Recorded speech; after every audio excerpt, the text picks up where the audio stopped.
शेतकरी मित्रांनो, महाराष्ट्रामध्ये कापूस नगदी पीक म्हणून शेतकरी बघतात, भरपूर शेतकरी लावतात. तर त्याच्यामध्ये शेतकऱ्यांच्या काही कापसाबद्दल अडचणी आहेत, पण त्याच्यामध्ये सुद्धा काही शेतकरी चांगलं उत्पन्न त्यात काढतात. तर असेच एक शेतकरी आपल्या बरोबर आहेत, त्यांच्या आपण मुलाखत घेणार आहोत. तर भाऊ रामराव. रामराव. आपला एकदा परिचय करून द्या.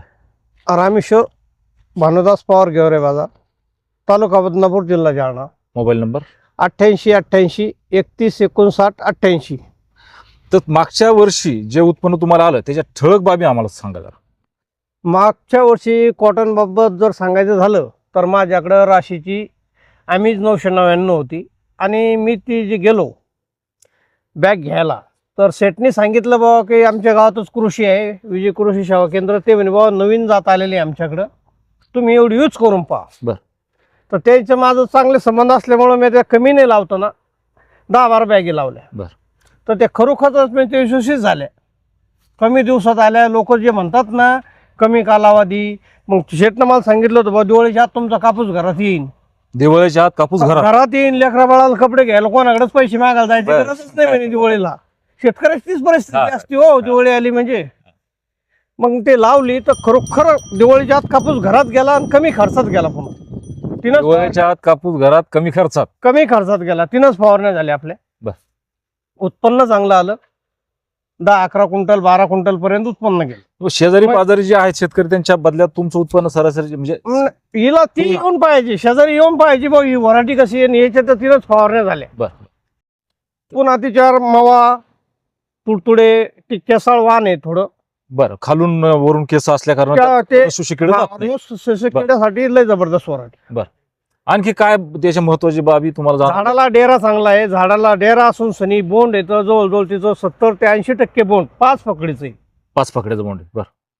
सगळंच नाही, झाडाच्या शेवटचं 5-6 फांद्याला ला आहे बोंड. शेवटचं तरी 4चं निघू शकतो, पण जे खालचे जे बोंड आहे तिचे 5 पकडीचे. पुन्हा मी सर्च केलं त्यात सरकी किती निघती. तिच्यामध्ये 7च्या पुढंच 9 पर्यंत सरकी आहे एका पाकळीमध्ये. बरं. त्याच्यामुळे तिचं वजन चांगलं आहे. बरं.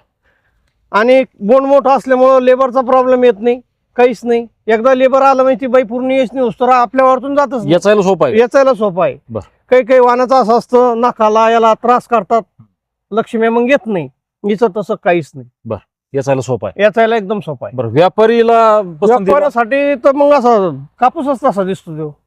जसं दही असतं ना आपलं त्याच टाईप दिसतो. बोंड मोठं असल्यामुळे कचरा संबंधच येत नाही ना. जे फोडून काढायचं किंवा आता लेंडी टाईप झालेला कापूस आहे त्याच्यात मग कचरा येतो. याचा तसं काही आम्हाला वाटलंच नाही.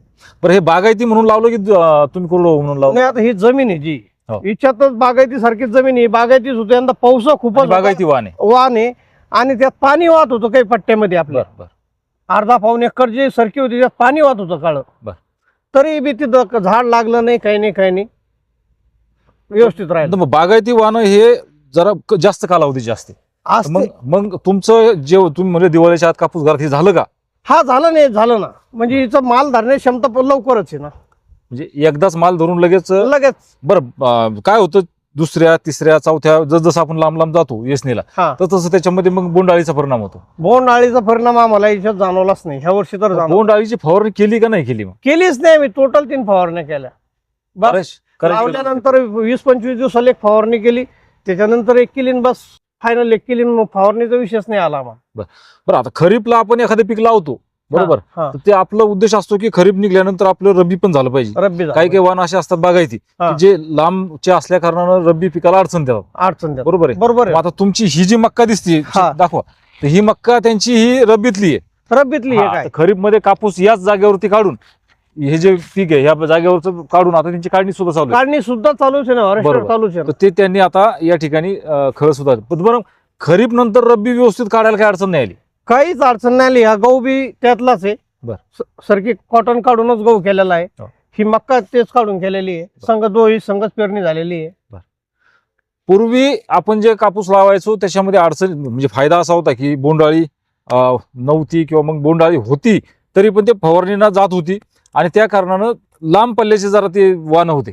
पण आता ती परिस्थिती राहिली नाही. बोंडआळीनं आपल्यामध्ये भरपूर काही बदल केलेले आहे. ती आता स्ट्रॉंग झालेली आहे. त्याच्यामुळे बोंडआळी पडायच्या अगोदर तुमचं वाहन निघून जातं, घरात येऊन जातं. बरोबर आहे. तर अजून काय सांगाल आपण या वैशिष्ट्य ह्या वाहनाबद्दल सध्याची स्थितीत माझ्याकडे बाकी कंपनीच्या काही वराठ्यावर सगळ्यात वानमाल भारी हे वाट.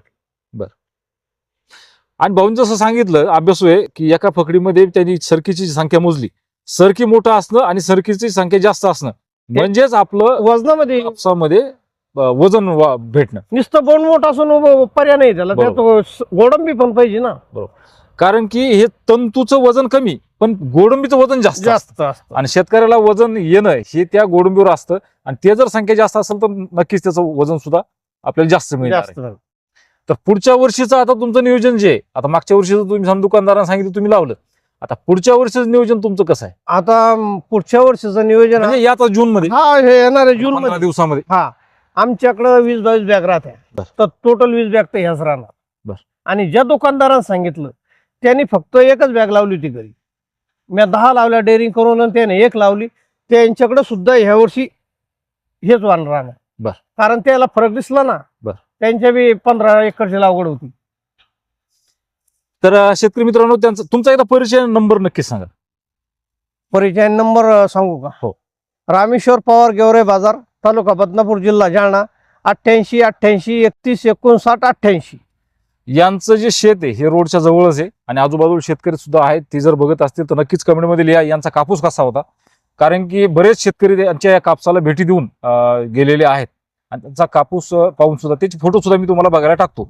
तर भाऊंनी फार चांगली माहिती आपल्याला उपलब्ध करून दिली. त्यांना पुढच्या या खरीप पिकासाठी कापूस पिकासाठी आपण शुभेच्छा देऊ आणि थांबू. भाऊ धन्यवाद. राम राम.